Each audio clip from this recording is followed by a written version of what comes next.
there's a look at what we have for you this morning.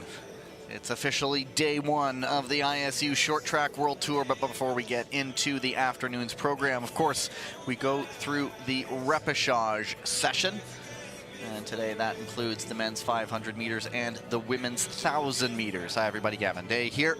Sitting next to me is Tyler Dara. And we are excited to get things going. The first medals of the season will be handed out today in the east end of Montreal. It's a lovely fall day outside. But of course, we don't get to appreciate what's going on out there, but inside will be pretty good as well. Coming up first is the men's quarterfinal 500 repechage quarterfinal 500 meters. Keep in mind, with so many more skaters entered as this is an Olympic qualifying year, a lot of these skaters already went through a repechage heat in addition to earlier rounds. And so for those who go through the repechage quarters, into the repechage semis, and into the World Tour portion, well, it's a lot of racing. And so you see helmet number 5, Miyata Shogo, 5th in the overall World Tour standings last season. Just a consistent performer week in, week out. But he's having to do it the long way, and this year the long way is the very long way. Expecting a pretty decent crowd this afternoon for the opening of the World Tour, the first of 2 weekends here in Montreal. Of course, just 4 stops this season. There's that thing called the Olympics coming up in February in Milan. So it's a sprint in the World Tour this season. 2 in Montreal. We go to Poland and the Netherlands in November for the other 2. And then that is when the Crystal Globes will be handed out. Tyler Dara alongside me. Good morning, Tyler. Good morning, Gavin. It is World Tour Day. The action has arrived. The big names are going to be on the ice together finally. Can't wait to see it. In heat number 1, I was just talking about him, Miyata. Not a bad way to start the day, but we're talking about it's going to be a long and grueling day for him potentially if you get through the repechage quarters, the repechage semis. Recovery will be a big deal. Absolutely, a lot of races to be had for some of these skaters, but also it's the time in between races that they're going to be managing. It's going to be a quick turnaround from these rep quarterfinals to the rep semifinals. About 20 minutes they have, could be even less. That was something we spoke of last year, something they had to get used to, where usually there'd be a bit more in between races, and now it just comes fast and furious, putting an added emphasis on recovery and then just repriming right away. Yeah, you really have very little time. You'll effectively be getting your skates off. Maybe you're keeping all your equipment on. Jog around a little bit, try to see who your next race is. You're also trying to identify who you're going to race in 10 minutes later, and then identify what your strategy or your tactics are going to be for that next race, while then getting your skates back on, jumping back onto the ice. Heat number 1 out on the ice, headlined, as I mentioned, by the man who was 5th on World Tour last season, Miyata Shogo, trying to at least repeat that by doing it the hard way here in the 500 meters. Mika Klevstuen of the Norwegian Vikings, Shin Dong-ming of the Korean White Tigers, Lujan Shuo of the Hong Kong Ice Chillins, and Abzal Ajgaliev of the Kazakh Nomads. 4 heats in all, 1st and 2nd place from each race, and up to 2 fastest 3rd place skaters qualify for the repechage semi-finals.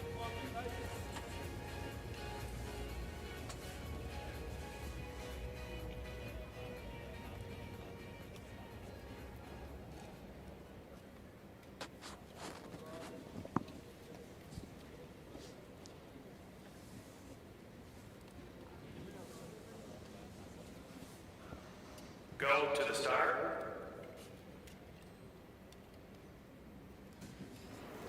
Ready. It's a good start from Miyata, of course, in the 500. That start all important. Now he just has a chance to put some space between him and the rest of the field. Well, Klevstuen's going to be trying to hold off Shin Dong-min here. There's a bit of a gap opened up, and here comes Shin. Nice move up the inside by Shin, and he just, there's extra momentum to get right by Miyata. Carries Galiev right behind him. Phenomenal pass there. Lujan Shuo trying to make a move up into 3rd, but at the bell it's Shin Dong-min. Ahead of Miyata Shogo, and it is looking like it's going to be a very nice win over Shin to get through. Nothing getting reviewed there, but Miyata does do just enough perhaps to get through to that rep semifinal, but a good race by that young man right there. Well, I'm really impressed from Shin Dong-min there. That pass was just phenomenal. He was carrying so much speed. You might have heard us talk about it before, but often the hardest time to pass in the race is right in the middle because that's when the speed is the highest. And here's a look at that pass up the inside. Just maintains that speed as he closes the gap and catches the draft to Shogo, carries it right through, making it look almost effortless. Yeah, it's unflappably. There was in that back of the mind that the top two is enough. But take a look at Abzal Ashgaliev's time, 41.473 in third place. Remember, maximum of 2 of 4. Do we get started early? How's 41.473 going to stand up? Oh, it's gonna be tough. Only 2 fastest thirds. So again, penalties involved. That's a good time though. We haven't seen too many times. Like we haven't seen any 39s yet this weekend, which we've seen last year on the World Tour. I think the ice is maybe a little bit slower this weekend, it seems. 41.4. I'm not going to make the prediction yet, Gavin. Put me on the spot. I will never judge that. I'm never one to offer predictions because then I leave myself open to scorn and derision. It's easier to make the prediction when there's more time possibilities for advancement, but when there's only 2 and the 500, there's some desperation coming out. Skaters are going to look to make those moves to get through. We know what's at stake this weekend for Olympic qualifications. This is an interesting heat. Hwang Dae-han returning to international short track for the Korean White Tigers this weekend. Nico Andermond, Brendan Corey, Daniel Eibog, and Mella Van het Wout. Go to the start.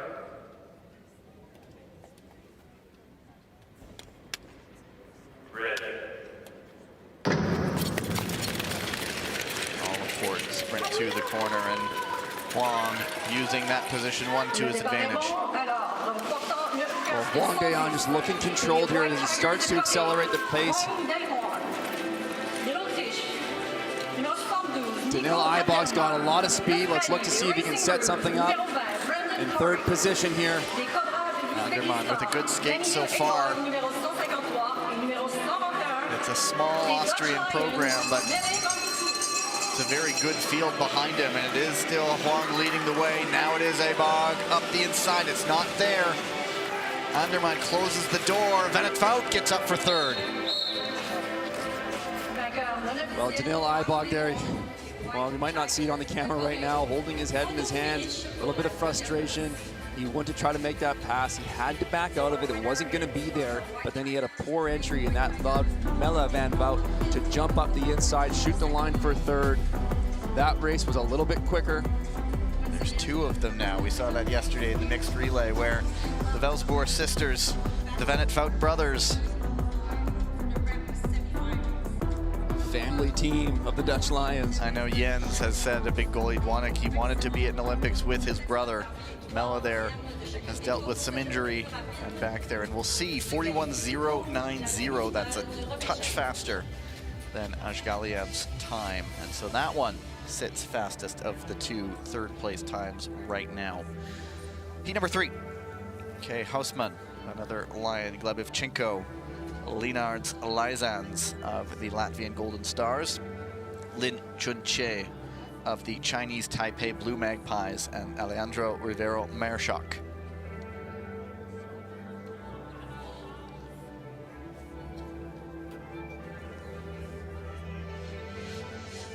Well, in this race coming up, I expect some action here. These skaters are very evenly matched.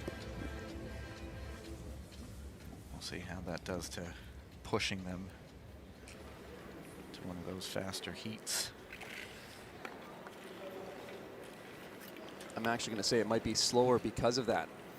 More setup, more passing, more defensive. Go to the start. Ready.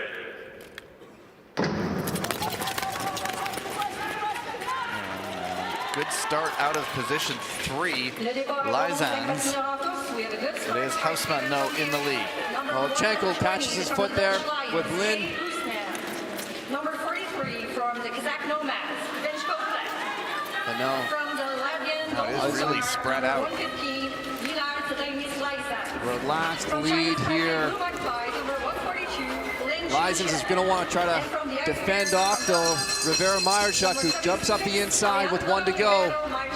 It's going to be a long battle for second here on this final lap. Hausmann down and away, takes the heat, reaches for the lines. Of course, time is important. That incident will be reviewed, but a look, about a 41.61 for Meyerchuk, or 41.81, pardon me, for Lysens in third. 41.8, the official time. That would not be one of the faster third place times.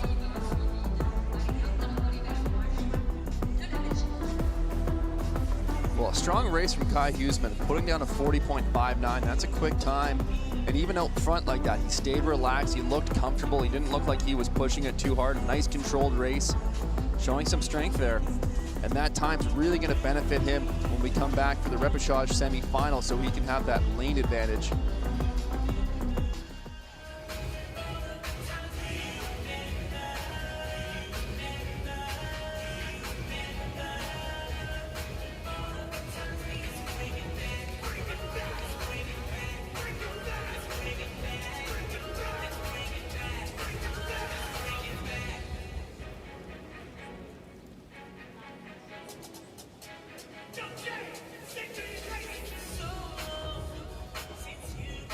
So going to be looking at a possible contact from behind in the corner. That's when we saw Evchenko lose his footing. He had that contact at the skate from Lin Chun-Che. What they're looking at. We will go down to the ice to Danny Lemay. Final decision. Penalty number 142, Chinese Taipei. There you go. It is a penalty, no advancement. Not in a position. Really got your attention there. Final decision. That was new. There you can see the contact of the skate of Lin on Evchenko, setting him off balance. Impressive job staying on his feet there. And so those two moving on into the repechage semi. Still, two third place times are in the offing.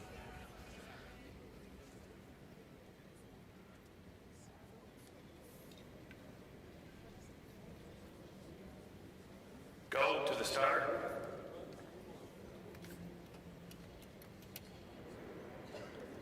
Red. Two Wildcats, Oleg Hande and Rostislav Leontenko, Felix Pigeon, Peter Grossklos, and Łukasz Kuczynski. So a pair of Hussars, a pair of Wildcats, and a Temarov. Well, Felix Pigeon's been looking very strong this weekend. He's got a little bit of work to do here to get around Ole Hande, which he doesn't have to do, being that the top two can qualify through or will qualify through. Top two far and away right now. Pigeon taking a look. Is it there? It's not. But they are still all on their skates. It's a real battle for that third place time. Kuczynski, I think Grossklos might have hit a lane marker there, and that wipes out his speed. But it's Hyundai, Pigeon, Kuczynski reaching with a 42.15. That will not be fast enough, though. So it's looking like the two third place times. Ashgaliev, which does, you had your chance to make the prediction. I passed on it. But it was the top two heats, Ashgaliev and Van Trout. Well, Felix Pigeon here taking a little bit of a risk going for this inside pass, but what he is thinking is, I want to advance my lane position in the next round as much as possible. So I do still want to try to win this race. However, you know, that was a close call. You do not also want to get yourself penalized. So he kind of backs out, no contact there. I don't think there's going to be any decisions made for any penalties. Ended up being top two anyway, and the cues are next to the names. And don't worry, these guys are going to be back very, very quickly. We'll see them again soon, and the margins get that much narrower for the repechage semifinals, where usually, yeah, it's just going to be the winners of two heats qualifying. So we'll see them, as Tyler mentioned, in about 20 minutes time. Yeah, they're scheduled for 17 minutes from now.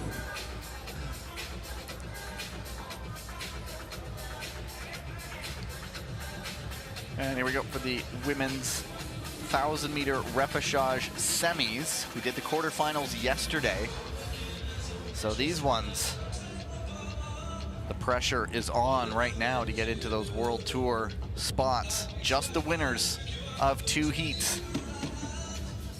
Well, they're putting some work on the officials too, because the starting crew for the 500 meter and the 1500 meter is on the far side. It's on the opposing side from the finishing line. However, the 1,000 meter starts and finishes on the same line.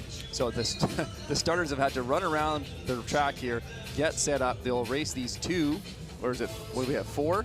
2 races. 2 races on this rep semifinal, and then run back around. So they're not the only ones on the clock these days. It's the officials who are, perhaps it's in sympathy for the quick turnaround for the athletes. They're saying, yeah, we have to run around too, and we have to carry all our gear. There's Annabelle Green. Heat number 1, Nakashima Midei, Japanese Ninjas. Rebecca Silitse Nemeth of the Hungarian Falcons. As I mentioned, Annabelle Green, Gabriela Topolska there, and Maya Dora Somodi of the Hungarian Falcons. These are, remember, repechage semifinals. 2 races, just the winners qualify for the quarters this afternoon. Of course, asterisk pending any advancements.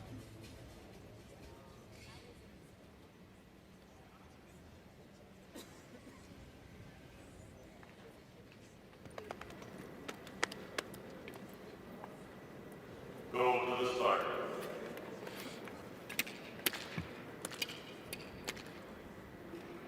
Ready.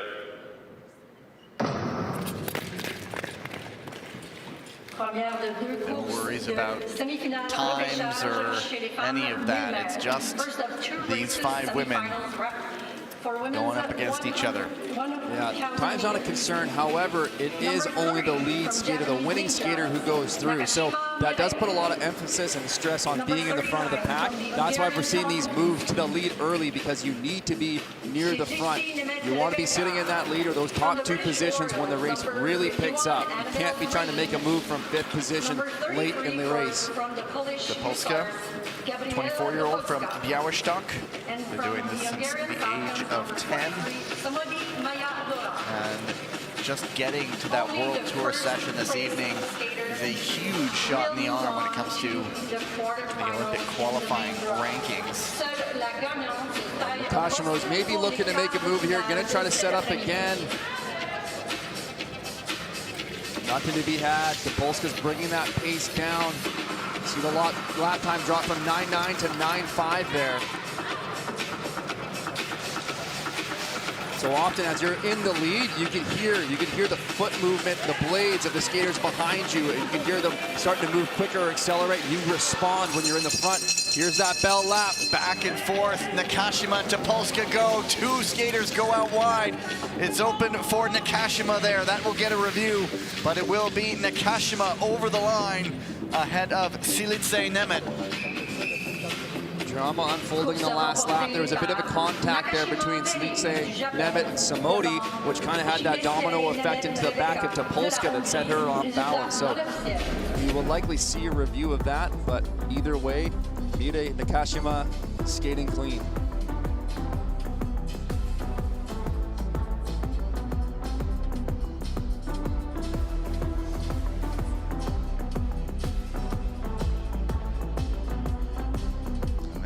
Traded the lead several times, did Nakashima and Topolska. And this might be the incident here. The 2 teammates go into each other. That forced Topolska out wide. Yeah, just caught her skate there. You can see her left skate gets impacted right there in the corner and pushes her out.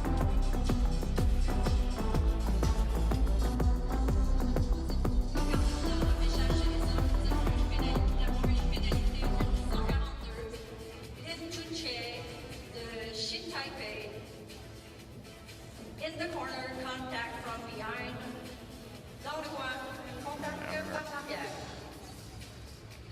Lead referee there, Balázs Kovar. Speaking with the room. And yeah, this is the opposite. I guess the 2 teammates, unfortunate for them, going for the same spot on the ice. And then Topolska, the innocent victim, but she was not in the lead.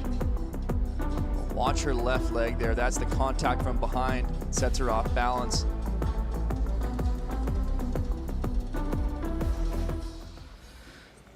Final decision. Penalty, number 39, Hungary. Advancement, number 33, Poland. And there you have it. So they do advance Gabriela Topolska. It did scrub any chance she had of getting back at Nakashima. Lane change.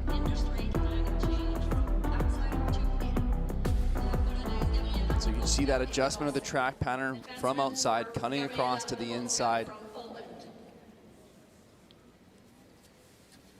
Heat number 2 sees Valentina Askic of the Croatian Dalmatians, Dita van Oorschot of the Dutch Lions, Aurélie Levesque of the French Roosters, and then a pair of Hussars, Camila Cellier and Nicolas Mazur. The Ice took some punishment yesterday with so many relays, including a couple of men's 5,000 meters with 5 teams on the ice. Well, it's just so many more races, so many skaters in this event. It's adding a lot of races to the schedule, but the addition of also having to do ranking finals adds all those additional races. And as you mentioned, Gavin, there was on several of the relays 5 teams out on the ice, 20 skaters at a time, 45-lap race, and you do multiple rounds. The ice was just getting abused. The track stewards doing a great job, more than just their high-profile member who's been attracting all the attention so far this weekend, one Charles Lamelin, but the whole team doing a great job keeping things in racing shape as the skaters now out on the ice. But generally the ice conditions in the morning are a lot better. The ice has had time to settle overnight and refreeze. Sometimes it's as we get later into the day when there's that quick turnover where the ice is taking some abuse. It's not quite freezing enough before the next round of racing. And then, of course, that's when we get to the high-profile events, and it just makes more drama unfold. And we'll have a whole bunch of people in the stands with the breathing and the body heat just causing havoc with everything. And so they now come to the line. Remember, 1 spot qualify for the quarterfinals this afternoon. Go to the start. Ready.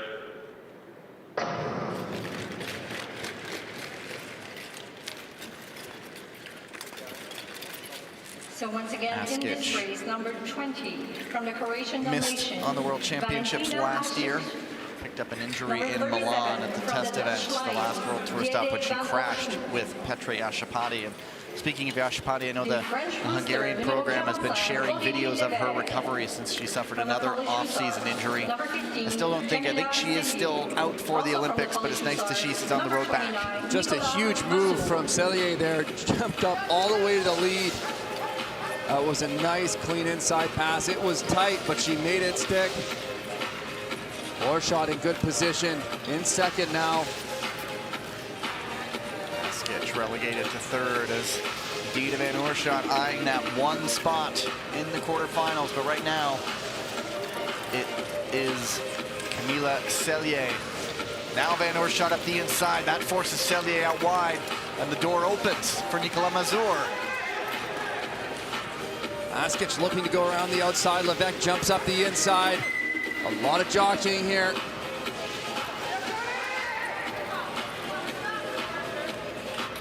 Gonna have time for one more opportunity to make a move to the lead. Is Levesque gonna try to go for the lead? Where is the opening? Mazur blocks the inside. Askic trying to get around the outside. Is it gonna be Nicolas Mazur? Here comes Levesque. Oh, she reaches and takes it. Finish from Levesque there. I was really expecting her to try to go the corner before, into that final turn. However, she bided her time. What a terrific exit there. Mazur did block off that inside lane at the turn entrance, but it was there on the other side in the dash to the line. I think Nicolas Mazur will be frustrated with that finish. It always hurts a little bit more when you get beat on that last, 20 meters of the race out of the corner. You feel like you just had it and you lose it right at the finish line. That incident with Van Oorschot and Cellier is getting looked at for a possible failure to give way, and that could be another advancement to Cellier. So right there Did she get shoulders level at the last second? It all depends upon just where it was all set up. Anyway, there's the lunge. Nice move by Levesque. Never say die from her. Well, what a great tight exit of that turn. It's so difficult to do at the end of 1,000 when your legs are really burning. They're really heavy. It takes more force to be applied to turn tighter on the exit and carry that speed, which is tremendously hard to do at the end of a race. Final decision, penalty, number 37, Netherlands. Advancement, number 15, Poland. And there you go, Dita Van Oorschot penalized. Camila Cellier is advanced into the quarterfinals. That's every time I hear it now, because that's new. Final decision. Oh, it gets my attention.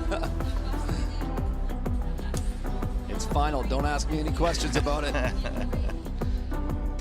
And again, that's the, you know, a part of the tactic and the strategy is the advantage of if you're in the front of the race, not only are you in the best position to control the race, you are also in the position to be advanced. If there was, you know, a poor pass made on you and a penalty as a result of it, you get that advancement versus if you're sitting back in 4th or 5th or 3rd. So we had advancements from both of those repechage semifinals, and that's a massive result for those skaters to go through to the main World Tour event and earn some integral points on their journey to Milano Cortina. Or even more, anything can happen around you. Yeah. If you're not winning, you're in a spot where someone goes down in front of you and you potentially go through as well. And they're back. Men's 500-meter semifinals coming up. That will head us into our first ice resurfacing break. And then it's the men's 1,500-meter repechage, quarters and semis, and then that wraps up a quick morning session.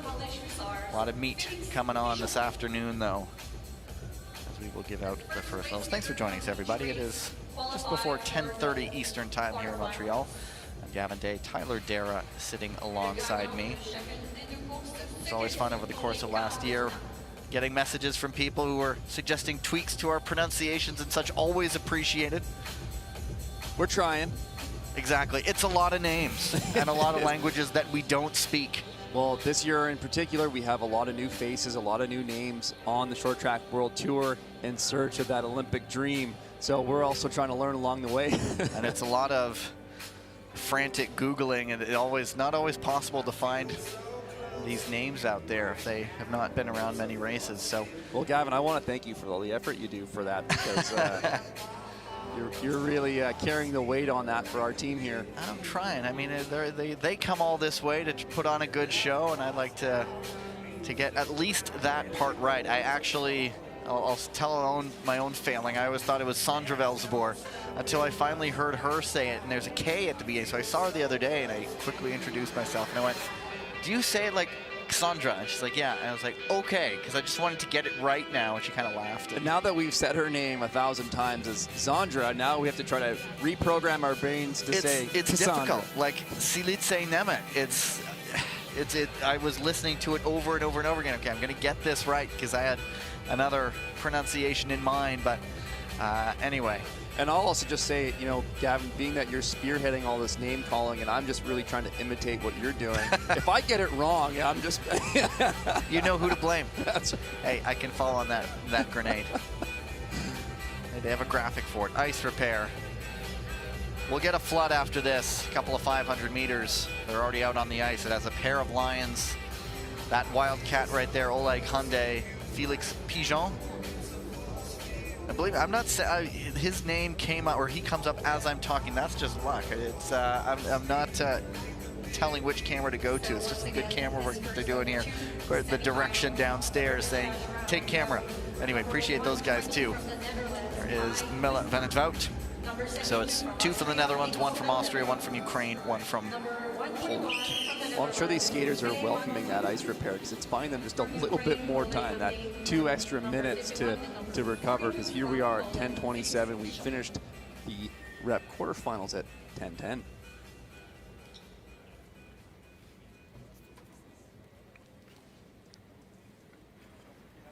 Go to the start. Ready. The all-important dash into the corner. Nice move from Pigeon. Almost a different tactic, but in the end, he gets dropped to the back anyway. He tried to get up the inside into third, but it didn't hold, but it's Houseman off the front. I'm just so impressed by the quick start from Kai Houseman.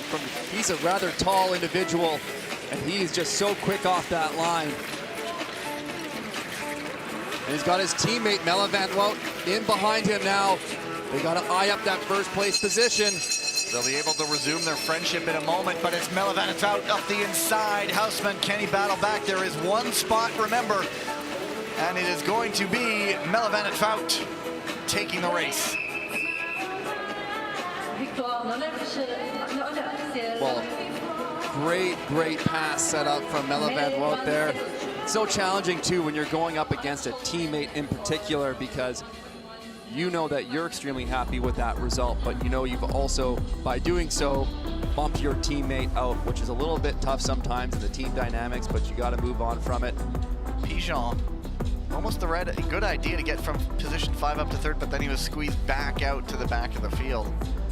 And that can just be devastating that early in the race. The 500, it sets you back, and it's just too much to overcome too quickly, so you just don't have the time. There's another look at that nice inside pass from Melle.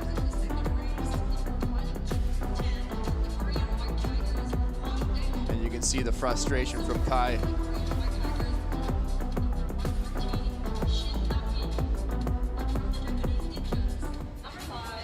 It's a really, difficult thing, about short track is a unique sport in which you're an individual and you're also teammates, right? And a lot of the time you're celebrating your victories as an individual, and it's not like a team sport where, unless it's the relay, you have everyone celebrating with you. So it's an interesting dynamic between the individual aspects of short track, but also the team dynamics at the same time. And this Dutch team too, they're very close off the ice. They do a lot of things together, celebrating holidays and such when they're on the road. Last year in Beijing, there was a big team thing for Sinterklaas, the Dutch holiday in December. Now here's another team dynamic. Kwangdae Han, Shin Dong Min of the Korean White Tigers. Miyata Shogo will go in position number 3. Abzalash Galiev and Alejandro Rivero Meyerschok.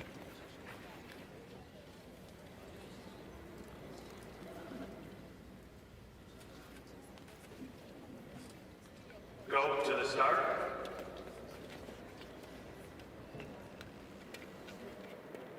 Ready. And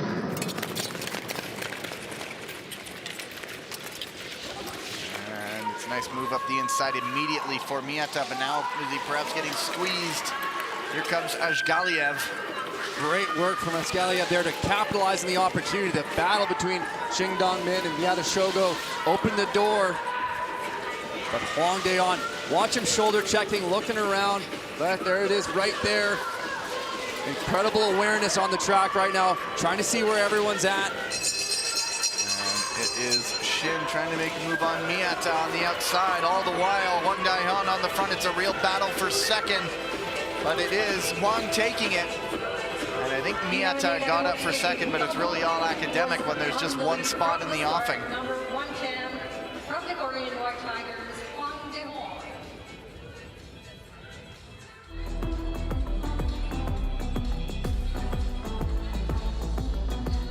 Well, we see a lot of jockeying for position here. Miyata Shogo working his way up the inside. Shin Dong-min caught on the outside. That opens up an opportunity for Ashgaliev. But Hwang Dae-on controlled from the lead, start to finish, getting the job done here in the rep semifinals. Unfortunate that the 6th ranked skater in the world will not make it into the quarterfinals, but them's the ropes in short track. There's always hope springs eternal next week, at least in the 500. I know we will see him again, but we are now taking a break. Our first ice resurface of the day will resume. It is 10:31 local time. We are resuming at 10:48, so in about 17 minutes, and we'll see you on the other side.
自然的答案，是因为自然能让人放下问题。听信自然，自然而然。与博结合，一起奔赴自然。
As always, when the lights come up, that means we are within a minute of getting back to racing. There's one discipline remaining, but it's a fair chunk of races. Men's 1500 meter repechage coming up. There are 10 heats in the quarterfinals. And then we'll get another ice resurfacing break, and then it will be for the semifinals. And then we will skate on into our lunch break and be back this afternoon for the World Tour session. But it is 10 heats coming up. Top skater from each heat, and a maximum of 4 of the fastest second place skaters qualify for the repechage semifinals. There's the start list in heat number 1. Liu Shucheng of the Hong Kong Ice Chillins, Daniel Nikolaev of the independent neutral athletes, Felix Pigeon, actually saw him not too long ago, Robin Bendig, Stefan Alexander Kumurjev, Maris Yanis Sternmanis of the Latvian Golden Stars, and Yaroslav Morozov of the Ukrainian Wildcats. Well, a 1+4 advancement is there's not a lot of room to make it through. It's an interesting just kind of middle ground where it's not like 10 of the 11 and it's not 1 of 6 or something like that. It's this, and when it's 4 of 10. Well, it's just highlighting how many skaters we have, how many more races they need to include, but they can't draw the schedule out all day long, so they have to advance skaters faster through these repechage races so that we can have a competition that's completed in a timely fashion, and we've already gone to 4 days. Just a whole lot of people eyeing those Olympic berths, which makes for a bigger event, obviously, but we only have a limited amount of time in which to carry it out.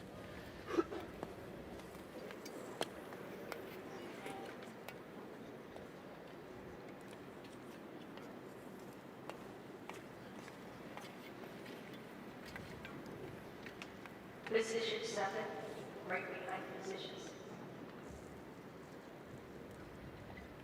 Go to the start.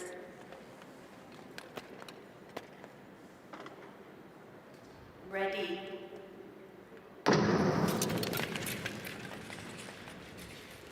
So based on the opening few strides, does not look like time is a huge consideration. No, certainly not in this race. You're not anticipating many times going to be used. There will likely be some advancements as we go through the rounds, and maybe as we get towards the later races, we might see a few races go a little bit more for that time advancement. But right now, nobody wanted to do too much work too early in this race. My hope always springs eternal that there will be that skater who tries to go off on a breakaway, go off on a flyer, build up a big enough advantage that they can just hang on. We saw a few last year, but never, a couple of them got close. Yeah, often you have to be maybe a skater that might fly under the radar in a race. You may not be, a main target of the group. So a lot of skaters are keeping a close eye on specific individuals. In this race, a lot of skaters might be tracking what Felix Pigeon is doing. They want to be in and around him for when he strikes. Therefore, if you're somebody that draws a little bit less attention in a race, you can make that attack. Skaters may be eyeing each other up. Well, maybe we're not too worried about him, let them go, and then before you know it, you could have an advantage that they can't overcome. Now it is Pigeon who moved to the front, but Morozov now has plans. Earlier was the Bulgarian king, the 20-year-old Stefan Alexander Kumurjev, who is sitting on the front. But now the tempo picks up bit by bit by bit.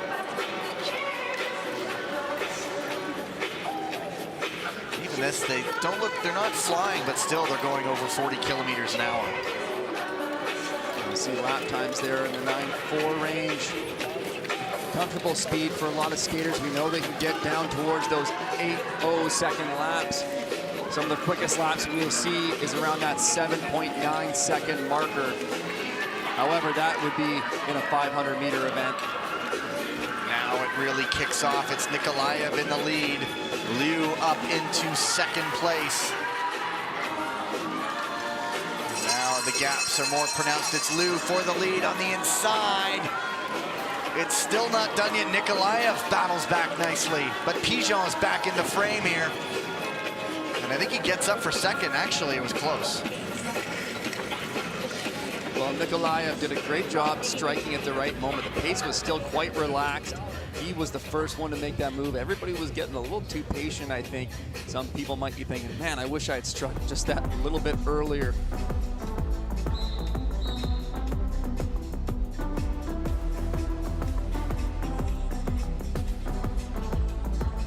So 2 incidents getting reviews. I know on the last turn we saw the Bendig going off into the mats. No, it wasn't. It would have been Kumorjev, actually. It's the black kits that throw you off a little bit. Well, it'll be interesting to see that incident again between Liu Zhusheng and Daniil Nikolaev. Nikolaev? I think Nikolaev, yeah. Nikolaev. But there was one of those yellow cards, Right one of those yellow markers was cleared, and they cleared the second as well. So no discipline coming out. The yellow markers on your screen. Reminder, those of you who relatively new, if there's something being reviewed, that'll pop up on your screen with a little red dot. And if it's cleared mid-race, it goes green. It goes green. So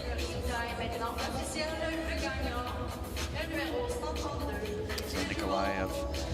And so if we're looking maximum 4 second place skaters, Pigeon did get up for second, 2:27.544. Time to watch. Heat number 2. I'll make the prediction now, Gavin. That will not be enough. They're all slow. We'll see. I'm sorry, that's not going to cut it.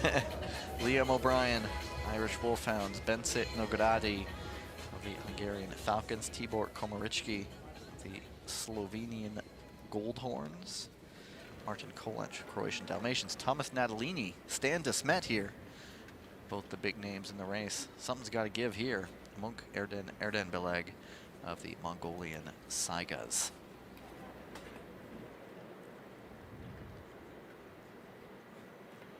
Go to the start.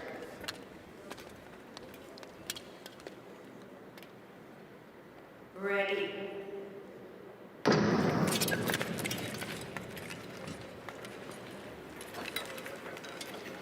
Deuxième course, second race, 7 skaters on the ice, 7 patineurs en piste. Well, what do you think about this one then? What if they're all like this, Mr. Dara? Irish Wolfhounds. A lot more racing to go. Number 64 from the Hungarian Falcons. But Stan Desmet, he has a couple, not only World Tour medals to his name, but also World Championship medals. So he is a world-class skater.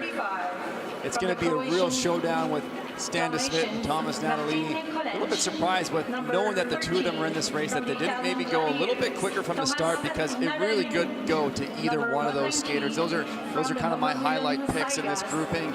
At a pace like this, the second place time may not be good enough. And so one of those pretty big name guys, you have the 8th and 12th ranked skaters in the world. And someone may not make it out of a repechage quarterfinal, or maybe both if the form book is completely thrown out the window. Well, Natalini looking very comfortable, but all the way back in 7th position. And when you're looking at that, you can see the distance he has to overcome to get to the lead. And when you start to work from that far back, the skater in the front is going to be aware that something is happening or somebody is coming, and they will respond out front. So it makes that long outside pass all the more difficult. At the moment, Liam O'Brien inside, 6 to go. I think Stan Desmet's in really good position here. Here comes Natalini now starting to go. See if the group responds.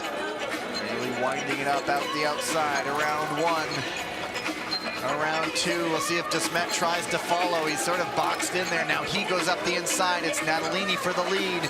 Desmet still in 3rd. Now it's 3 to go. Now Desmet into 2nd. And it's now 1-on-1. 2 laps to go. A healthy little lead here for Natalini. But Stan Desmet, he is always a late finisher. Watch him here on this last lap. Can he make it happen? Nogradi trying to make it a battle for 3. Desmet, he is never shy to make the move. He goes inside. Natalini, and he reaches. And it is Desmet over.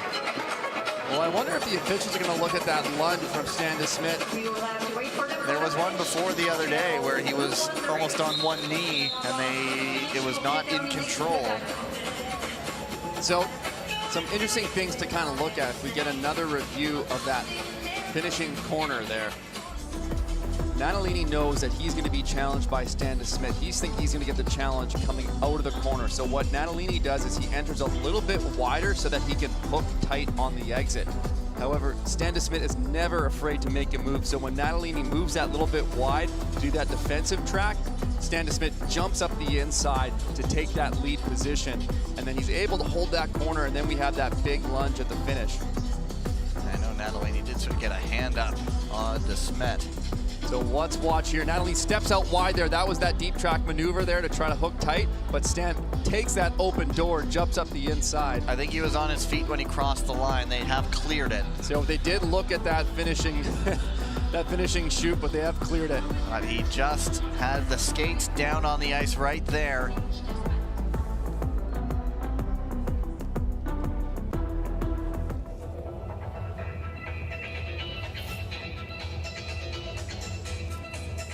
So Desmet takes it. We'll move into the repechage semi-final. And yeah, that heat actually ended up being faster than the first one. Yeah.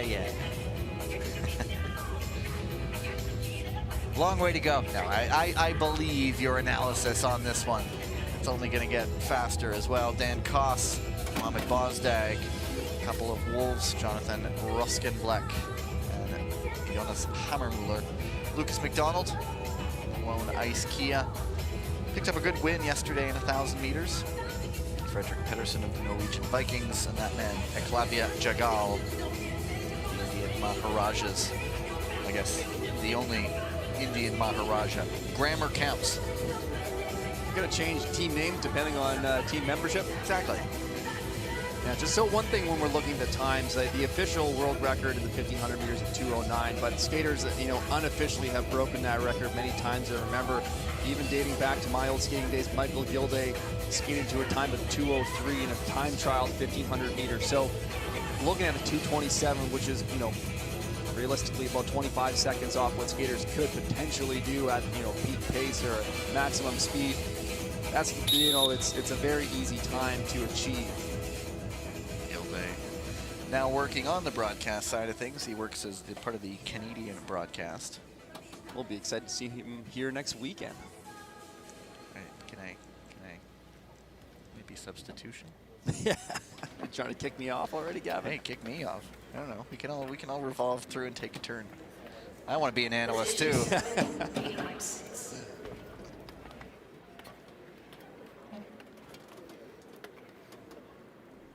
Go to the start.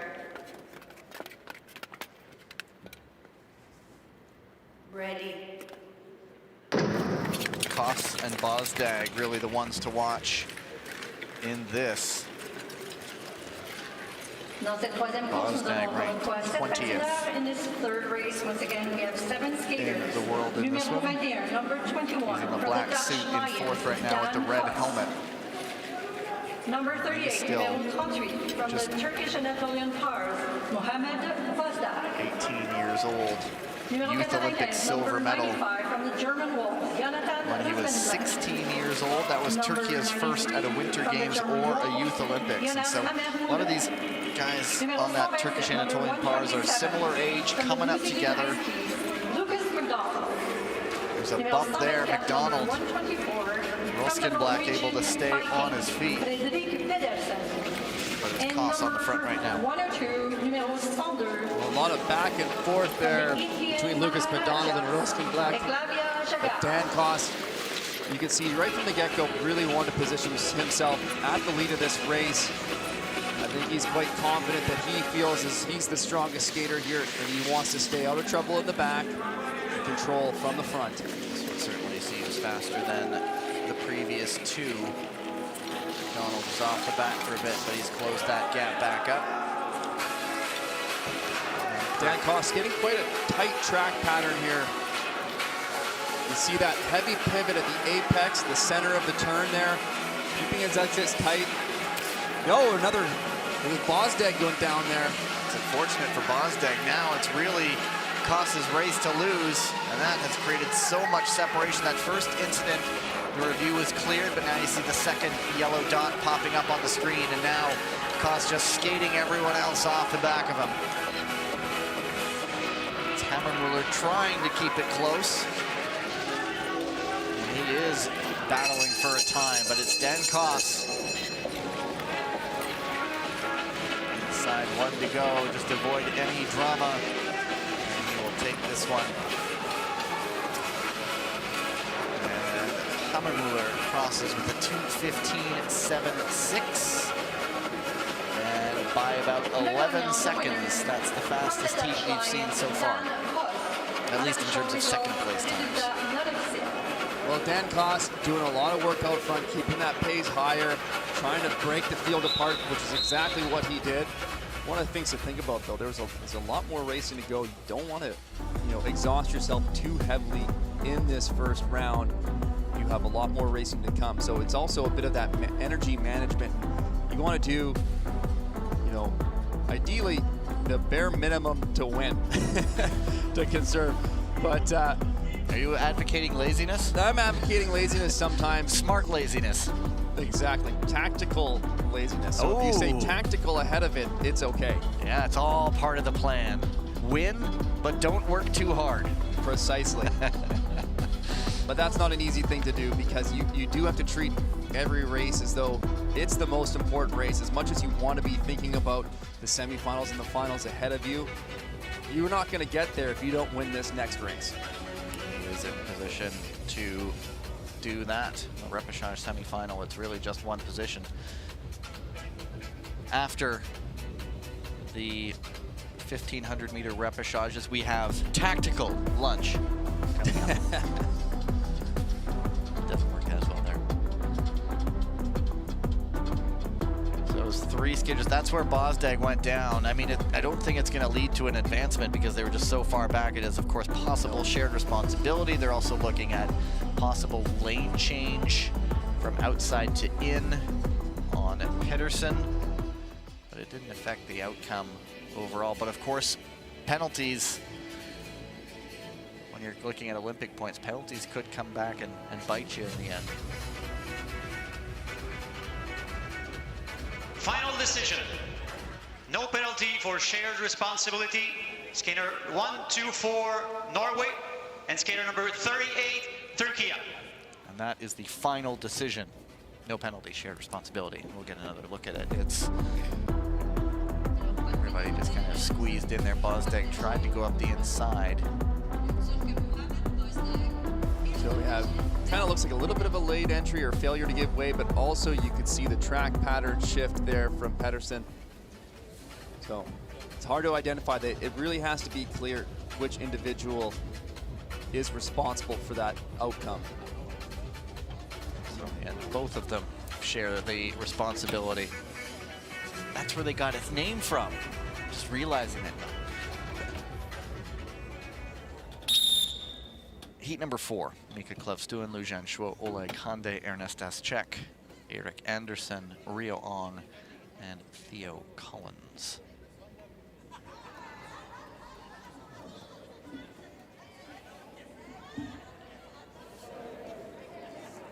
Go to the start.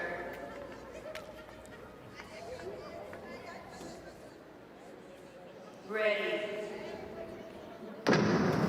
Heat number 4 underway. There's no real standout favorite, I guess. Maybe Lujan Shuo, Oleg Hande. I think he's more primed for shorter distances, but he's never afraid to animate a race. So this one is tough to handicap. The two Vikings on the ice, Klevstuen and Anderson. The Lithuanian Bison. There's this check. Number 51 from the Ukrainian Wildcats, Oleg Hande. Well, we'll keep a close eye on Oleg Hande and Lujan Shuo, because there could be some fireworks between them at the later stages of this race. Number 122, They're two skaters who really like to animate. Number 134 from the This race is clipping along a little bit faster too. We see the pace already, the 9.5s. This one might be the Hyundai down. Oh, it's unfortunate for the Wildcat. It will be reviewed, of course. You see the dot, and depending on what position he was, we'll see what happens from that. But with them knowing that there have been a lot of slower races, they might feel this is their opportunity. Well, Lujan Schwo now moving up into fourth. There's a lot of jostling again. And, you know, it's kind of, to be honest, unnecessary sometimes at lap 8 to really be battling too hard for a position that can risk you being taken out. And Lujan Schwo now goes on the outside. He takes control of this one and building a bit of a lead. Cliff Stewart under all sorts of pressure from Theo Collins.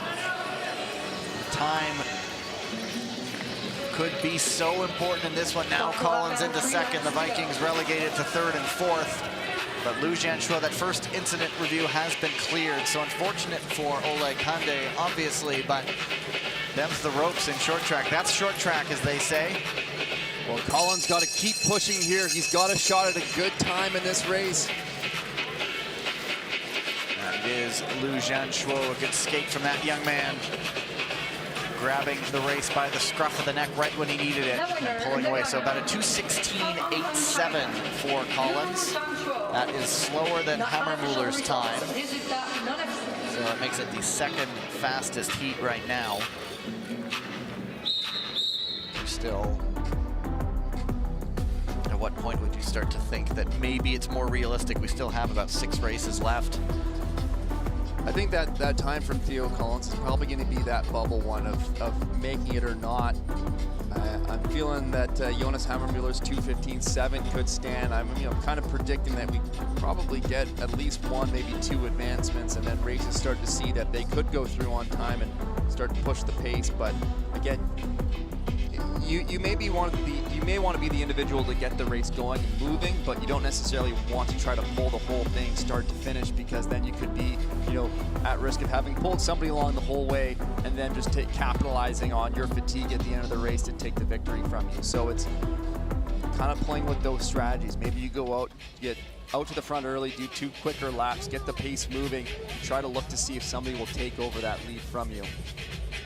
There you go. So watch that 2:16.853. That is Tyler Dara's bubble pick of the day. Heat number 5. Peter Jasapati, Rafael Moret. And if we're watching for guys who like to try to break away, it is the Swiss Ibex. He's tried it before. Tobias Wolf, Austria, Zdenek Sapal, the Czech Ice Spiders, Tariq Omeragic of the Bosnia and Herzegovina Lynxes, Tehan Atan of the Anatolian Pars, and Kwok Che Fung of the Hong Kong Ice Chilens. And as I recall, Tariq Omeragic got through the rep quarterfinals yesterday in the 1,000 meter. He did, yeah. It's a good result for him.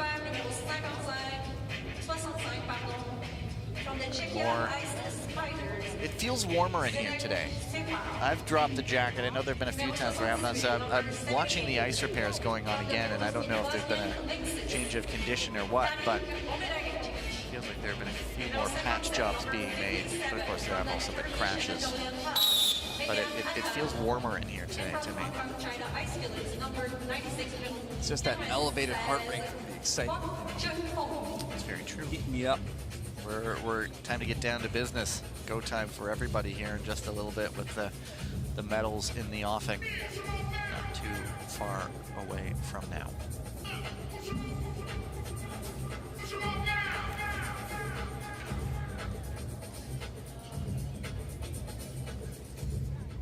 Go to the start.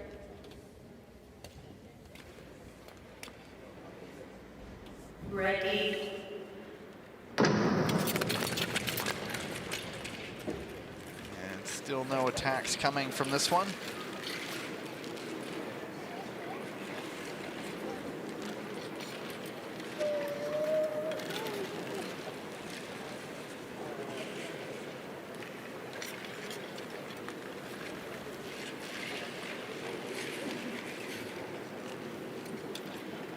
So this one does not look like there's a ton of hustle, and see how it progressive. But this one, my gut impression, time is not going to be a factor here. But you're the one who looks at the lap times and does the math better than I. Yeah, no, the times are off. They're doing 12.5. It's not going to be quick. You've spotted that correctly, Gavin. Well done. But I based it on nothing but instinct. But anyway. what I will say is, it's so slow that we're at 1,000 meter mark. It hasn't really cost a lot of energy to get to this point of the race. More people are going to have more fresh legs for more attacks, and now we start to move. So it could be a little bit more action towards the end, which increases the risk and probability of, an incident occurring when everyone's got the legs to make a move. It is Omeragic on the front, Jasapati behind him. Now it really is starting to kick off. Here it is. Watch this corner. That's tight entry there. That is Wolf off in the lead. And Omeragic now as the pack starts to string out. 5 laps to go. 10 up the inside, into 4th position behind Jasapati. And Omeragic for the lead. Jasapati tries to squeeze in there. Here it is, watch 4 it. going for it. Oh, what a move. No, he didn't quite get through, did a ton. And that sent Wolf off, and that will get a review. Very nearly pulled it off. Well, Jasapati able to capitalize on that opportunity to move into the front. Jasapati leading the way. Atan, a possible illegal late pass. Perhaps got those big headlines in his eyes, trying to pass 3 at once, but that's what's getting looked at. But Jasapati goes first. It's a race for 3rd. From Hungary. Unofficial result, résultat non officiel. Hungary. Well, I think this might be a possible advancement here once we see the review for Tobias Wolf. That was a bit of a late entry or failure to give way from Atan there on that inside maneuver. Just wanted to get to that lead. If it is ruled to have been a penalty, it is a possible advancement position, as I believe he was sitting right up at the front. I might say I told you so, Gavin. With that slower start, like we were thinking, it's going to be more moves, more people trying to strike, attack for the lead, and that's when these incidents occur. 4 guys. That was an earlier one that I was a little bit nervous on. I thought it was tight, but everyone stayed clean there.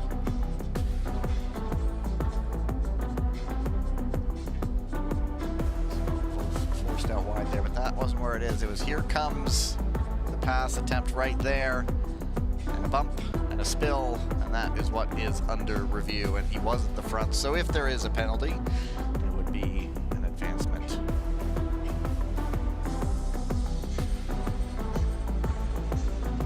Jasapati does cross the line first. Pretty sure he's safe in advancing, but we are going to go down to the ice. Final decision. Penalty, number 57, Turkey. Advancement, number 54, Austria. And there you go, Metehan Atan with the penalty. Tobias Wolf advancing. And so what was interesting there, Atan, Wolf, and Jasapati were ranked 40, 42, and 41 respectively. It was all very even skaters, but that was the ruling for a penalty right there. And so that takes out one of those 2nd place times. Interesting heat here coming up as well. Mathieu Pelletier, the Canadian newcomer, Clayton Di Clemente, Quentin Vercoq, a couple of Bulgarian kings, Donchev Gurov, Timofey Kokelko, the Ukrainian Wildcats, Martin Prantel of the Croatian Dalmatians. May get a quicker start in this one. Ready. Nope. Dans cette course, nous avons notre premier patineur canadien de la journée. We've seen him a bit, and he showed no fear in some of his earlier racing. Number 28. You always wonder how someone will take to the senior level. Is there going to be a little bit of nerves, a little bit of hesitancy? But this is an interesting challenge as well, where there's Vercoq and Di Clemente. Number 80, numéro 80, from the Certainly Bulgarian not Kings, Falcock's forte. Anthem. He's a man of the short Numéro distances. 146, number 146, from the Ukrainian Wildcats, Well, now Mathieu Peltier out of the junior ranks here on the senior circuit.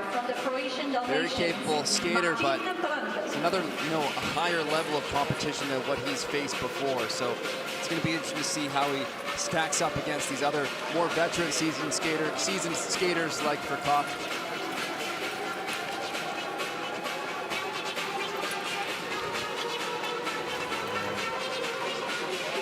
Ivan Donchev. The longer this race waits to go, that last lap, still 11-1. Very relaxed pace. That's to the benefit of Falcock. Perhaps that's why he's controlling things, slowing it down. So when it does start to heat up, he still has it in the legs. And here comes Peltier diving up the inside. Di Clemente following in his slipstream. And now it's off. Well, Verkoff not wasting any time getting back to the lead of this race. A bit of a gap. I'll watch Di Clemente try to go. An exciting skater with the USA Eagles. Well, nice pass there from Peltier. What he did is, as he made that inside pass, he was able to shift over, get a little bit wider entry to better carry that speed through the exit. Now he's going with a bit of a defensive track pattern. You can see wide, deep entry, off the blocks, cutting back in on the exit. Clayton Di Clemente now going out the outside. Just avoided danger as the two Bulgarian Kings went down. Di Clemente was so close to be caught up in that. It's Peltier still on the front. This would be a result for the Canadian. But here comes Di Clemente trying on the outside. He doesn't have it there, and it's Peltier who takes it with a good result for him. Well, I'm really impressed by the track pattern from Mathieu Peltier. That's a very experienced move that he did at the very last corner on Clayton Di Clemente by putting that defensive deep track pattern down on the entry, wider off the blocks, kind of closing down that outside lane and coming back in through the turn to exit tightly. Let's watch for that when we get to the replays. Hopefully we see the pass from Peltier later towards the end on Verkoff, and then again that last lap attempt by Clayton Di Clemente. So there was one incident that was cleared early on. There was a second. That was this one here that was cleared. Tight entry there. The second one that's being looked at is possible click of the blades. There is a third one up there as well, but that's also been cleared. That's what is getting looked at. Di Clemente lucky to just miss that. So let's watch this corner entry there. That deep entry. See Clayton Di Clemente gets caught up on it. Another skater very talented at doing that is William Danjanu. They obviously get the chance to learn from the best. The perks of having the Crystal Globe winner as a training partner in this Canadian program. Spending quite a bit of time together. As the results confirmed, no one is penalized. So it is just Peltier qualifying. That time for Falcock not good enough. And so heat number 7 up next. Andrew Hio of the USA Eagles, Ward Petre of the Belgian Ice Bears, Su Junpeng of the Chinese Taipei Blue Magpies, Peter Riches of the British Royals, Jakub Karabin of the Slovak Ice Deers, Purapat Chiangmai of the Thai Elephants, and Lin Chunche, another Blue Magpie. Speaking of which, happy World Migratory Bird Day. Really? It is. Although the blue magpie doesn't migrate, but anyway.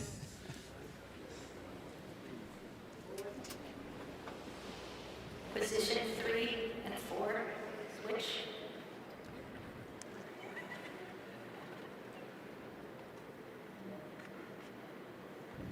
Go to the start.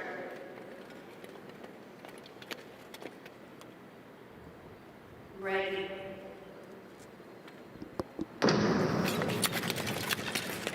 Septième course, 7 patineurs en piste, 7th race, and 7 skaters on the ice. Numéro 22, number 22, really the of one the to USA watch. Eagles, Andrew Hio. Numéro 74, number 74, from the Belgian Ice Bears, Van de Petre. Richards Numéro at the front 143, though. number 143 from Chinese Taipei, lot of blue changes. magpies, Su Junpeng. The race hasn't really settled Numéro just yet. 90, number 90 from the British Royals, Peter Riches. Numéro 138, number 138 from the Slovakian Ice Deer, Jakub Karabin. Numéro 139, number 139 from the Chai Elephants, Chiang Mai Pulibat. Numéro 142, number 142 from the Chinese Taipei, Blue Magpies, Lin Chuche. Now Andrew On Gio. the front, but now here we go.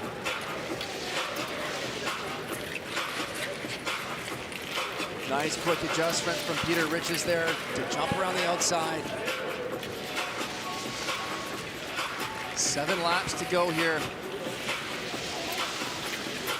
Riches now coming under increasing pressure. Petres there. Hio jumps up into third. Andrew Gio always just looks so calm, so relaxed in every race. Really appreciate how he can stay calm throughout these races. He's very good. He's very stoic on the ice. There's just always such a neutral expression. He never really gives it away. And now he's up into second. A much cerebral assassin moving through the field. Just watch and see if Andrew Gio set up. There it is, 2 crossovers in, building some speed, shifting out wide. He'll look to go inside here. Yes, he is.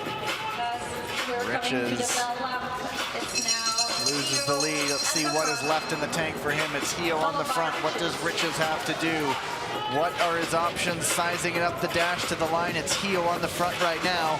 And it will be Hio taking it. Riches just wasn't balanced enough to reach the leg out. But a 2:17.56 unofficially. And it looks like it. No, it would not be. I don't think it. Well, They'll put him in the hot seat. it would put him very much in the hot seat. It would be the third of 3 times. With 3 races to go. A lot of 3s. And just sort of look ahead at who is left. Still some experienced skaters to come.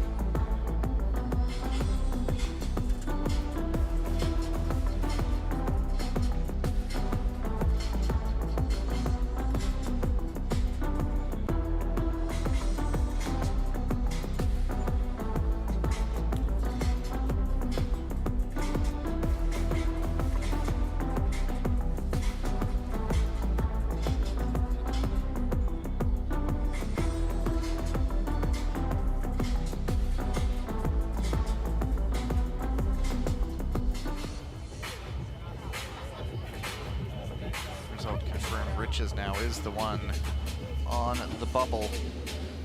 Let's see if he moves into the repechage semifinals. Number 8, Etienne Bastier. French Roosters, Warren Van Dam. The Belgian Ice Bears, Michał Niewinski. The Polish Hussars. If there's anyone who's going to want to slow it down, it's Niewinski. Nerdalek Kajgali, the Kazakh Nomads. Peter Murphy of the Luxembourg Dukes, and Ivan Martinic, the Croatian Dalmatians. Of course, Niewinski gets his best results in the 500 and the 1,000, but he is still ranked 15th in this. It's just, he is such a quick guy that you would imagine that he wants to save it for a dash to the line.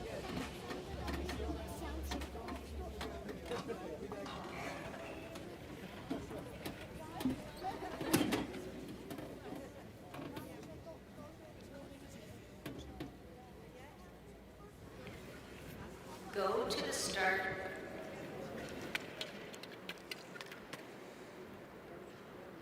Ready. Bastier at the final on his debut in Tilburg last season, finishing in 11th overall. The French Roosters, Etienne Bastier. And sure enough, it is Number Niewinski 77, on the number front. 77 from the Belgian Ice Bears, Barry Van Dam. Murphy taking a turn. Numéro 11, number The world's 11 from only the Polish Grand Hussars, Duchy Michał is Lipinski. Luxembourg. Numéro 107, number 107 country, From the Kazakh nomads, Kaskadi between, Nokida. sandwiched in Numéro between 108, France, number 118. Germany, From Netherlands. Luxembourg youths, Peter Murphy. Et numéro 84 and number 84 from the Croatian Dalmatian, Ivan Baktovic. Well, we'll keep an eye on Etienne Bastier in position number 3. He has the stamina to lead this out as soon as he wants to go. Kajgali up the inside to the lead. Speed ticking up, the time ticking down. Bastier 4th, Nivinsky 3rd. Those are probably the two marked men in this. Whoops. A little bit of a mistimed move from Nowinski there. Pushing Peter Murphy up the lead of this race. Now, Mikhail Nowinski looking to move up the field. Kaskali getting back into the lead. Etienne Bastier now sizing things up. He goes up the inside. Bastier up the inside, Nivinsky on the outside. Kajgali all the while on the front. There's still one man to pass for Etienne Bastier. Still 3 laps to go here. 3 laps to go. So the French And now Bastier for the lead, coming up to see 2 to go. Kaskali responding with a build back. Nivinsky up the inside, makes that move stick, but he has a gap to close. Etienne Bastier on the front.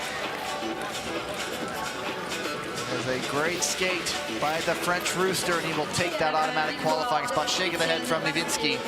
2:21, 5:90. That would not be enough to get one of those times. So it looks like Bastier the only skater to go through there.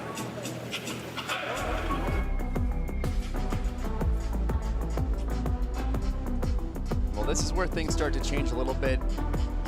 You've identified there's only been one advancement up to this point, so there are time spots available up for grabs. You know what the time is you have to beat. It's got to be below a 2:17, or I believe that's what the slowest one right now is. Yeah, 2:17.551.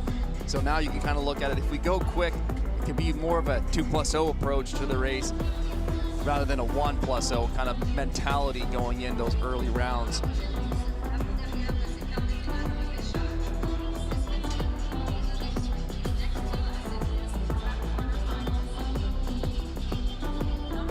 Spent a lot of time behind Kajgali, and that once he finally got around, the gap was just too big. Bastier, the nose for the front, and took the chance to pad his lead. Just the one cue next to Bastier. 2 heats to go, as Tyler pointed out. He said it was, what, 2:17 and change? 2:17.551. Heat number 9. A pair of Uzbek Cobras. Daniel Aibag, Denis Irapetian, Radek Fajkus, Sean McAnuff, Rainus Berzins, Golden Stars, and Nathan Thomas of the Polish Hussars.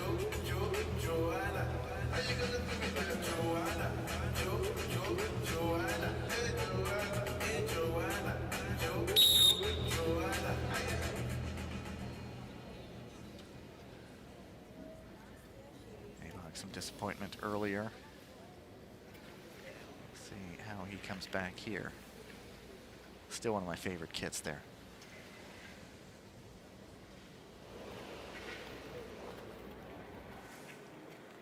Go to the start. Ready.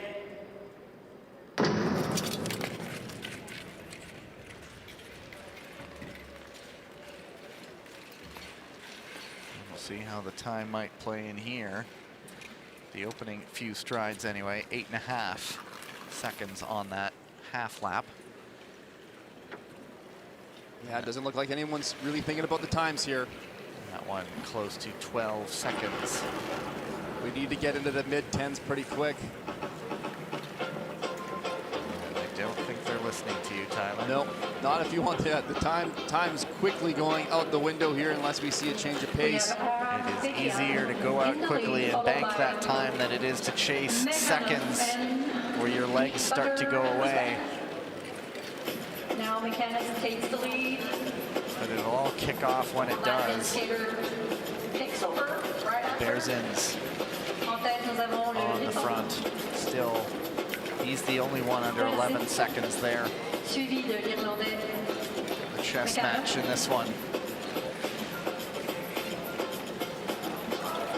Getting the positioning right, and when the time is right, they'll strike. Le Polonais s'amène de l'extérieur pour prendre la tête avec Nathan Thomas now takes his turn at the front. 8 laps to go.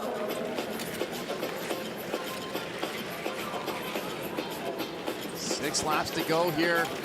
Still at a relaxed place below the 10-second marker. So everyone's going to have some fresh legs as we get to go to the closing laps.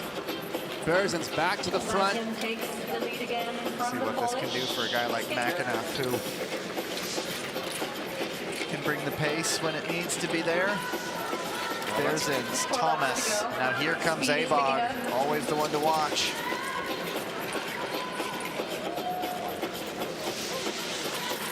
Three laps to go, 2.5 laps to go now. Abog can't get all the way around the front. The third, Berzins stretching it out now a little bit. He brings the pace. They're going to get the bell. Rainis Berzins on the front. Here comes Abog. Nathan Thomas in the way. But that might just be enough for Rainis Berzins to take a good win for the Latvian Golden Stars. A reach at the line. We'll go to a photo, but the time just won't be there. They were off pretty slowly. I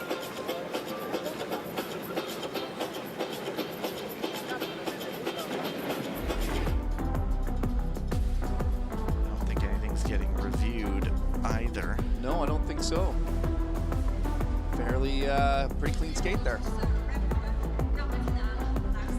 Berzins on the others. When the dust settled in that tactical battle, it was Berzins winning it.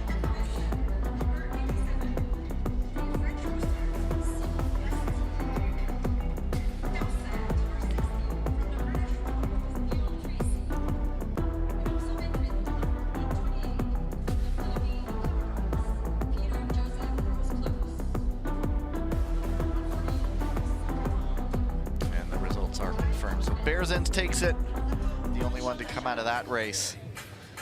And so one last race to go. If you're not winning, you're chasing 2:17.551. Was that the one that you said would be the bubble time? No, I thought Theo Collins might be at the 2:16.853. He's looking comfortable to get through. Heat number 10, Simon Bastier, 19 years old. French Roosters, Niall Tracy, Peter Grosclose, Chonwachart Tapram, Lai Tsai Huan Chen of the Chinese Taipei Blue Magpies, Lucas Henry Koo of the Brazilian Bluebirds, which is a macaw actually. It's not a true bluebird, but we're getting bogged down in the nitty-gritty here. Let's get to the race. One more to go in the Repechage quarterfinals.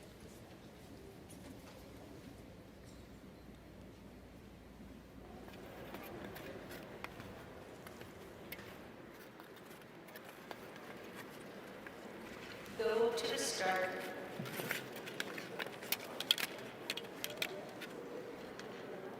Ready. Niall Tracy, certainly the one to watch on this one. We'll see if he gets to the front when he decides to and try to hold everybody off behind him.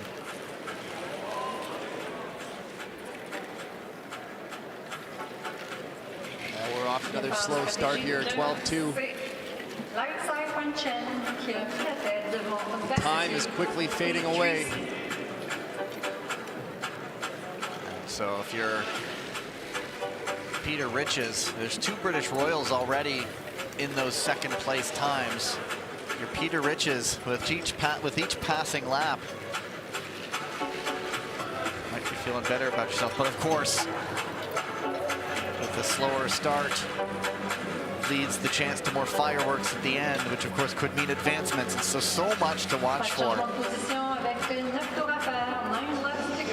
Line side, Juan Chen on the front right now. Simon Bastier in second. And Niall Tracy feeling some pressure from Peter Grosclose, and instead of getting squeezed in, he decides to go around the outside.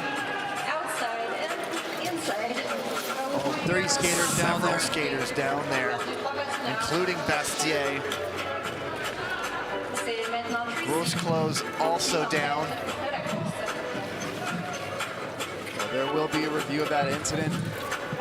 Niall Tracy under some pressure. Here comes Koo. Tapron hanging in there too.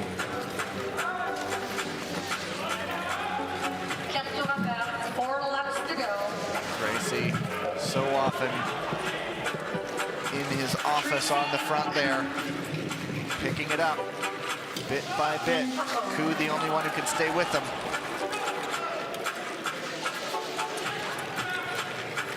Koo looking for room on the outside. Nice deep track by Niall Tracy to defend his position at the lead of this race.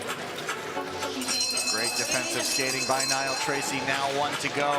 I don't think he was involved in that incident. No, he was not. And so this would be a big result for him getting into the repechage semifinals to potentially make it 3 British Royals in the repechage semifinal.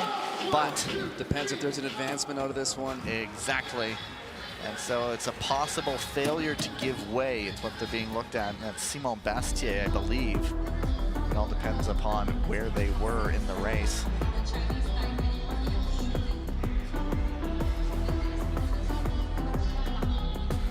So they were in second right there when it happened. You can be advanced from second position in these repechage races. You do not have to be in the first place position at that time. Just watching the second place time. Koo 2:23.820. That would not be enough to move through in second place. And so we'll see. A lot hinges on this review.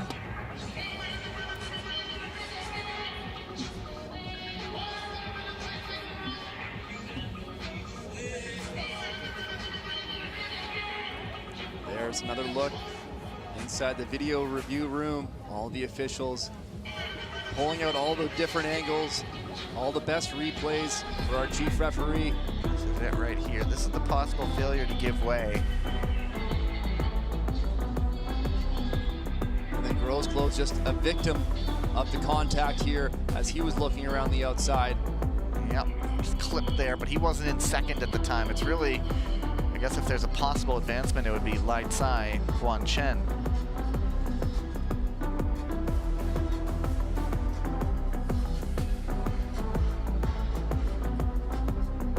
Which would mean the end of one of the second place aspirations.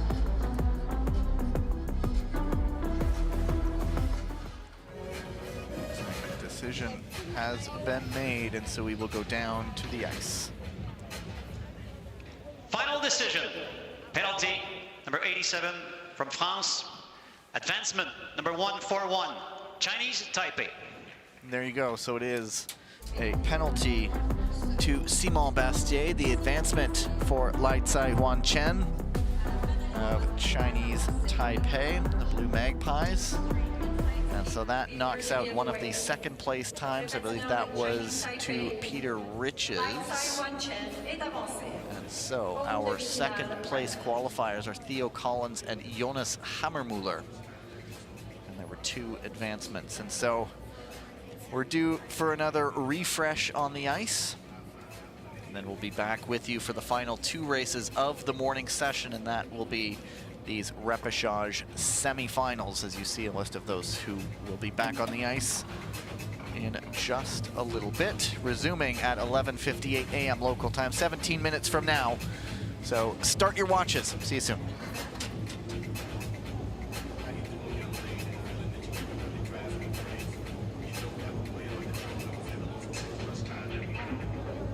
Les courses reprendront à 11h58. The races will resume at 11:58 a.m. Je voudrais prendre un instant pour remercier partenaires et commanditaires sans qui cet événement ne serait pas possible. Take a few moments to thank our partners and sponsors that make this event possible. International Skating Union,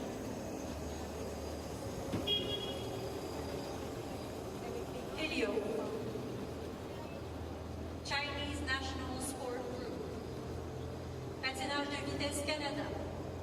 Patinage de vitesse Québec. Le gouvernement du Canada. Le gouvernement du Québec. Tourisme Montréal. Ville de Montréal. Comité olympique canadien. Bell. Intact Assurance. IGA Plaza Montréal, Universel Montréal. Parc olympique, Aéroport de Montréal, Nagano Skate. Café William, Association régionale de patinage de vitesse, Matrec. Subway, Dad's Food Truck et Moosehead.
与博结合，一起奔赴自然。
2 races to go in the morning session here at the Maurice Richard Arena. And then we'll be back with you this afternoon as the World Tour session gets underway. Now, these last 2 races are crucial for athletes just trying to get there. And because it's the Repechage semifinals, 1,500 meters, 2 heats, and just the race winners going, of course, pending any possible advancements. So it's a long session this afternoon. We'll get going at about 1:35 local time here in Montreal. Do the time zone math accordingly, wherever you may be watching us from.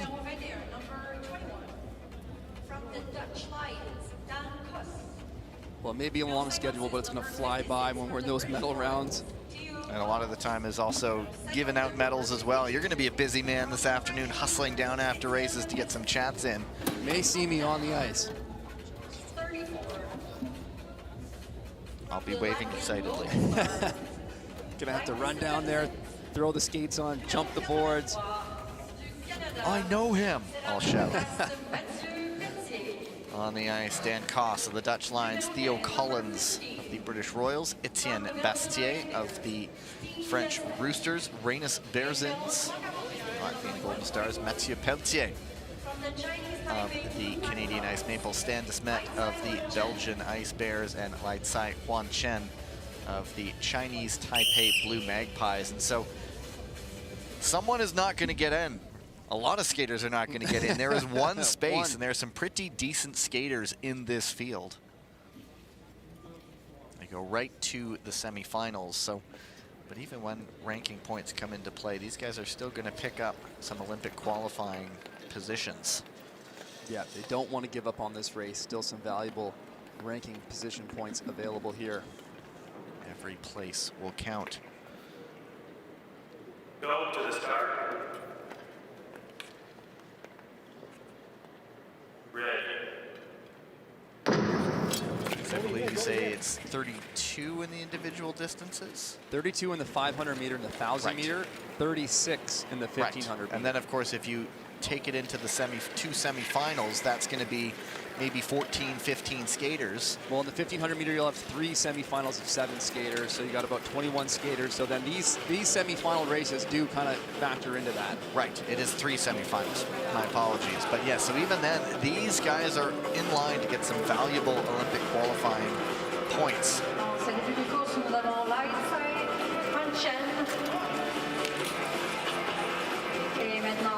And it is Koss on the front right now.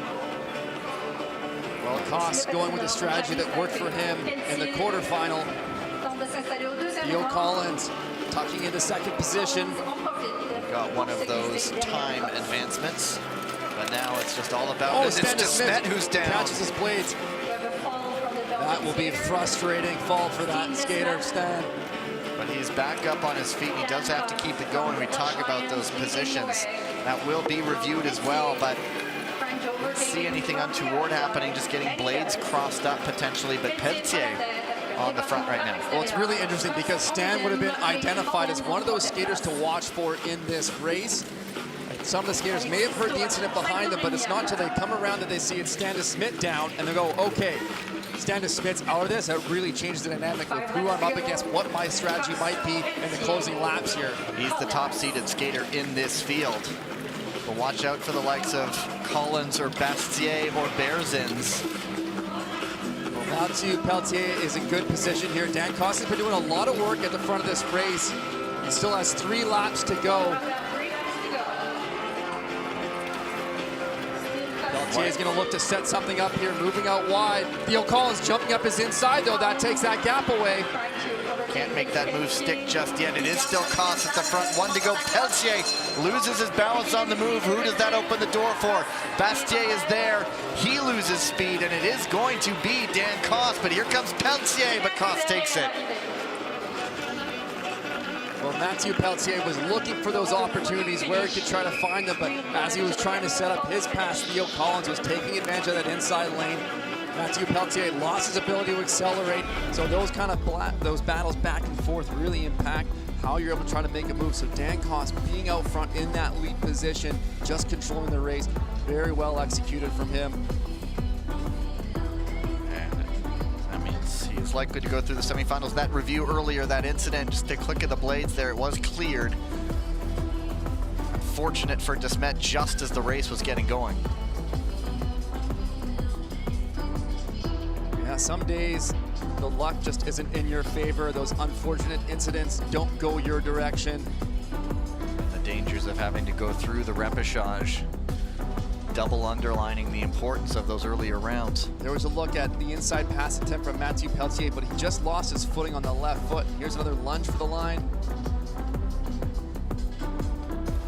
Koss bending, not breaking. Nils Kerschel giving a round of applause to Dan Koss. And the double thumbs up. So we'll see him in the semifinals. Those races of results now official. Koss through to this afternoon. Heat number 2, Jonas Hammermuller of the German Wolves, Lu Jianshuo of the Hong Kong Ice Chillins, Andrew Hio of the USA Eagles, Peter Jasapati of the Hungarian Falcons, Niall Tracy, another British Royal, Daniel Nikolaev, the independent neutral athletes, and Tobias Wolf of Austria. As we were discussing yesterday, still focus grouping that team name. You got to have something in the works now. There should be a fan vote. Put it up on social media. What should Austria be? Something Sound of Music related? No.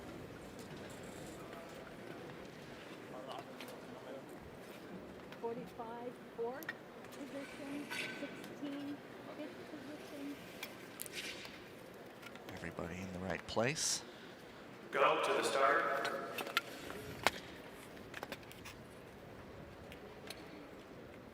Ready. Interesting heat as well with the likes of Jasapati, Lu, Hio, Tracy. But again, even if you don't advance, positioning matters, getting those Olympic qualifying points, because you're still getting a good chunk if you're in this repechage semi. Numéro 45, number 45 from the Hungarian Falcons, Jasapati Peter. Numéro 16, number 16 from the British Royals, Neil Tracy. Numéro 132, number 132, individual neutral athlete, Daniel Nikolaev. And number 54, numéro 54, de l'Autriche, Tobias Wolf. Just an early procession right now. Everyone, don't think anyone's hand even went down that last time around. Oh, still a very relaxed pace here in the 11-second marker, probably dropping the 10-8 there. With the hands on the back, it just looks like they're meandering their way around, skating in circles, but now we start to move. Nikolaev, Hio going shoulder to shoulder, Jasapati now barging his way into third. Well, watching the arms is always an indication of how hard the skaters are working in front of you or how comfortable they are with the speed that you're going. So you're seeing someone who's starting to put their hand down at a pace where you feel quite comfortable. You're thinking, okay, they're not quite as comfortable as I am here. And now goes Niall Tracy on the outside. Jasapati, Hio battling for the lead. Tracy enters the conversation. He's into second. And just the readjustment. So much movement. Hio still in front. Tracy with him. Lu now trying to get up. Hio, Tracy, and now Nikolaev jumping up the inside of Andrew Hio. Tracy on the outside. Oh, and it's unfortunate. Lu goes down. Tracy caught up behind him. Hio back into the lead. Nikolaev is going to battle all the way to the line, but Andrew Hio with the opportunistic pass, and he will take it. And I do not believe he will be part of that investigation. Yeah, there is the review already cleared. Quick job by the downstairs crew. So Hio, once we await confirmation, but he would go through. Unfortunate for Tracy. Lu as well, just going down on his own. Well, Andrew Hio, he was in the lead of that race. Nikolaev made that inside pass, but Andrew Hio, as we talked about, he stays so calm. I think he kind of identifies in that moment, I can't take the risk here. You know, I'm gonna let him go out, take it inside. He shifts out wide. He knows I'm confident I can still take this lead back. He stays relaxed, gets that pass completed to win this race. Just Lou going down on his own and Tracy caught up behind it. There was just so much reshuffling of the order almost every lap behind Hio, second, third, and fourth. Well, here's that pass from Nikolaev. It was a great move actually from fourth into first. Andrew Hio not panicking for a moment.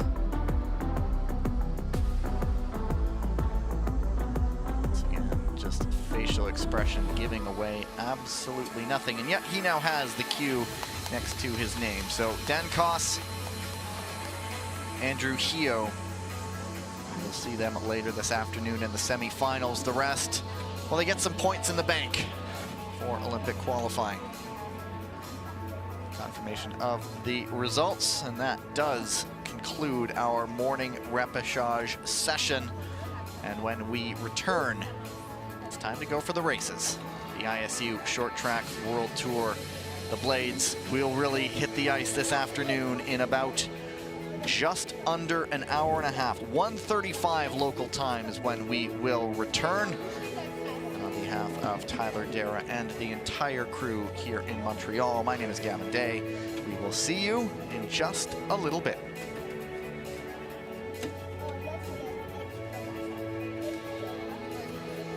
Ceci met fin à la séance de repêchage. This is the end of the repêchage round. Racing will resume at 1:35 p.m. Les courses se fondront à 13h35. Nous demandons aux spectateurs de, s'il vous plaît, quitter l'aréna. Vous devez aller faire valider vos billets avant de pouvoir revenir. So we kindly ask the spectators to leave the arena. You need to have your tickets validated, and then you will be able to come back.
I do.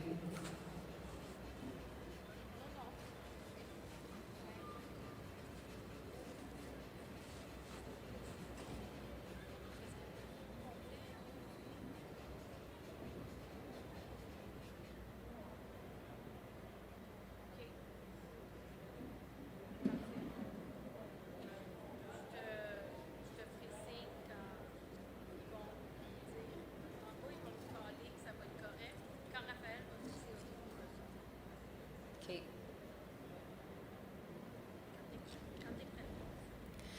Ô Canada, terre de nos aïeux, ton front est ceint de fleurons glorieux, car ton bras s'est porté l'épée, il s'est porté la croix. Ton histoire est une épopée des plus brillants exploits. God keep all land glorious and free. Oh Canada, we stand on guard.